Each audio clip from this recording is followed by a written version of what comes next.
Good morning to all. Welcome to TSN school. हम पढ़ रहे हैं कक्षा 6 हिंदी व्याकरण का पाठ्यक्रम। आज हम आपकी पाठ्य पुस्तक जो पंखुड़ी है उससे हम पाठ 20 पढ़ेंगे। पाठ 20 के पिछले दो भागों में हमने पर्यायवाची शब्द और श्रुति सम भिन्नार्थक यानी समरूपी भिन्नार्थक शब्दों का अध्ययन किया था जो शब्द भंडार के अंतर्गत है।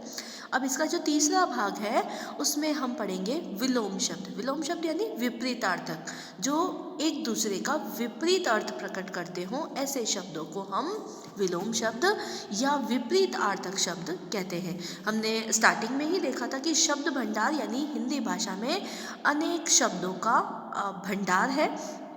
यहाँ पर हम अलग अलग प्रकार के शब्दों को अर्थ की दृष्टि से भिन्न देखेंगे, कुछ शब्द में उच्चारण की दृष्टि से भिन्न देखेंगे और कुछ शब्द ऐसे हैं जो समान हैं लेकिन अर्थ में उनके अर्थ, शब्द तो अलग अलग हैं लेकिन उनके अर्थ में समानता है।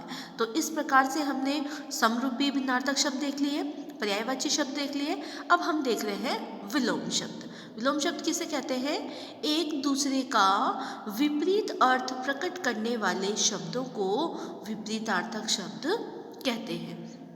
यानी एक शब्द दिया गया है और उसका उल्टा अर्थ प्रकट करने वाला जो शब्द है वो विलोम शब्द कहलाता है। जैसे अथ का इति, अर्थ का अनर्थ, अधिक का न्यून, अनुकूल प्रतिकूल, अमृत का विष, उपयोगी अनुपयोगी, अग्रज अनुज, अभिमान निराभिमान, अनुराग विराग, असली नकली, अचेत सचेत, अकाल सुकाल, अर्जुन विसर्जन, आध्यात्मिक भौतिक, अनाथ सनाथ, अग्र पश्च, अगला पिछला।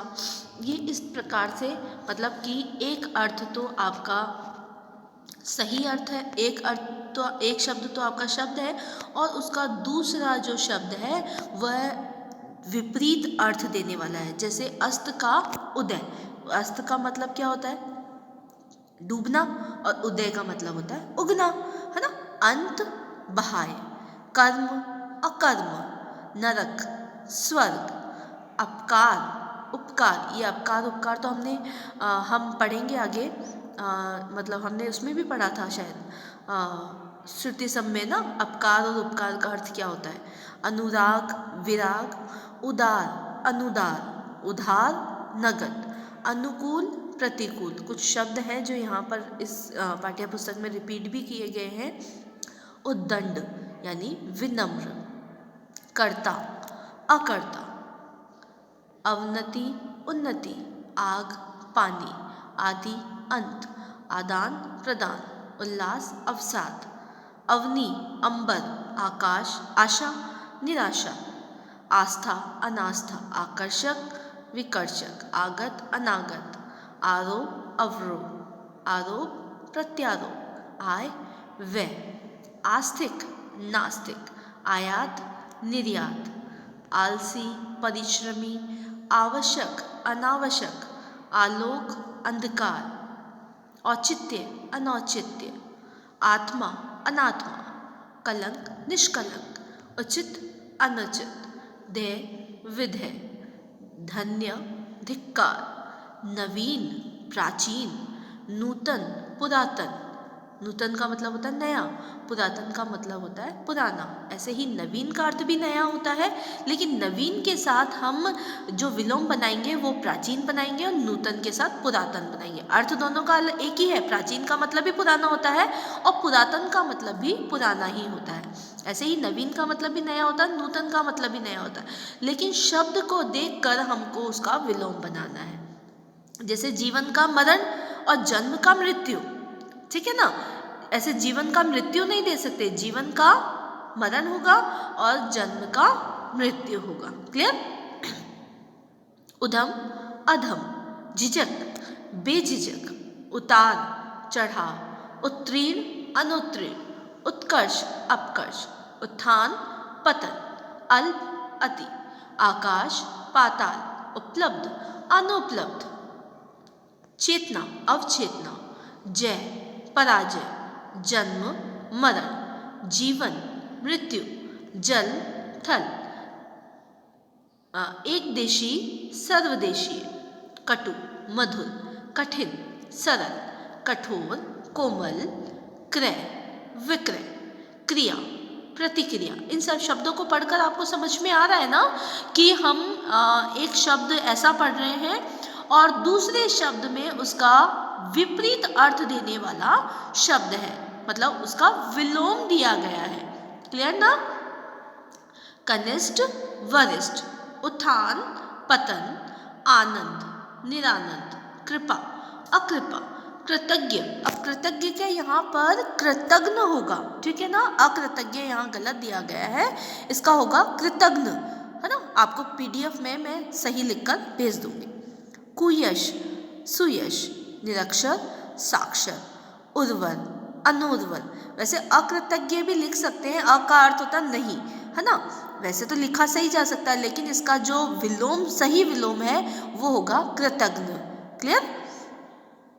उत्कृष्ट निकृष्ट, नगर ग्राम। और देखिए उदाहरण इसके, कारण अकारण, वुफर संवेदनशील, क्रोध अक्रोध, खर्च जमा, खंड अखंड, गमन आगमन, गहरा उथला, गुण अवगुण, गुप्त प्रकट, गुरु शिष्य, सन्यासी गृहस्थ, यानी गृहस्थ का सन्यासी और सन्यासी का गृहस्थ, ग्राहक दुकानदार, घातक रक्षक, घृणा प्रेम, चर अचर, चतुर मूर्ख, चिर अचिर, चेतन अचेतन, मानव दानव, मानवीय अमानवीय, साधारण असाधारण। और उदाहरण देखिए इसके, जैसे ठोस तरल, तम प्रकाश, तीव्र मंद, दास स्वामी, दीर्घ हस्व, है ना? स्व मतलब हस्व होता है ना? दुर्व्यवहार सद्व्यवहार, हस्व हमने पढ़ा होता ना, मात्राओं में पढ़ा था ना, हस्व मात्रा और दीर्घ मात्रा पढ़ी थी ना पहले, जब हमने संधि पढ़ा था उस समय पढ़ा था ना। दुर्जन सज्जन, दुर्लभ सुलभ, दुर्गति सुगति, देनदार लेनदार, देव दानव, विचार अविचार, वैधानिक अवैधानिक, विकार अविकार, मंगल अमंगल, भूगोल खगोल, भूत भविष्य, विवेक अविवेक, विराम अविराम, शुल्क निशुल्क, महात्मा दुरात्मा, नित्य अनित्य, निराकार साकार, निर्जल सजल, निद्रा अनिद्रा, नैतिक अनैतिक, पक्ष विपक्ष, प्रत्यक्ष अप्रत्यक्ष, प्रस्तुत अप्रस्तुत, पठनीय अपठनीय, पात्र अपात्र कुपात्र, प्रकट अप्रकट, पोषण कुपोषण, पूर्व अपूर्व, प्राचीन नवीन, प्राकृतिक अप्राकृतिक, सदाचार दुराचार, सुर असुर, लौकिक अलौकिक, राजा रंक या रंक या राजा। ठीक है, योग वियोग, संक्षेप विस्तार। अब ये जो शब्द आपको यहाँ पर दिए गए हैं, अगर आपको इनके अर्थ समझ में आ रहे हैं तो आप आसानी से इनके विलोम तैयार कर सकते हैं। जैसे घृणा, घृणा का हमें पता होना चाहिए नफरत होता है, तो इसके लिए इसका उल्टा शब्द क्या होगा? प्रेम प्यार, ठीक है ना?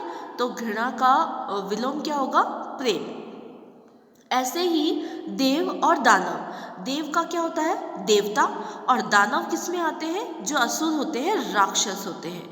ठीक है। भूगोल खगोल, भूगोल मतलब भू से मतलब पृथ्वी से संबंधित जानकारी हमें जहाँ पर मिलती हो वो भूगोल है। खगोल मतलब अंतरिक्ष से जो जानकारी हमें मिल रही हो वो खगोल। ठीक है।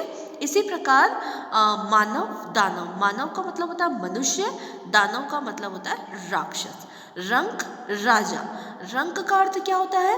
जो गरीब होता है, और राजा जो पैसे वाला हो। ठीक है। संक्षेप विस्तार, संक्षेप का अर्थ क्या होता है? संक्षेप का अर्थ क्या होगा? संक्षेप मतलब कम शब्दों में, विस्तार मतलब अधिक रूप से उसका विस्तार किया होगा, फैला हुआ। ठीक है। दुर्गति, सुगति यानी दुर्गति मतलब अच्छी स्थिति नहीं है, सुगति मतलब अच्छी स्थिति है। ठीक है। प्रत्यक्ष, अप्रत्यक्ष, प्रत्यक्ष मतलब सामने, अप्रत्यक्ष मतलब छिपा हुआ, प्रत्यक्ष का परोक्ष भी हो सकता है। ठीक है, क्लियर, समझ में आया आपको?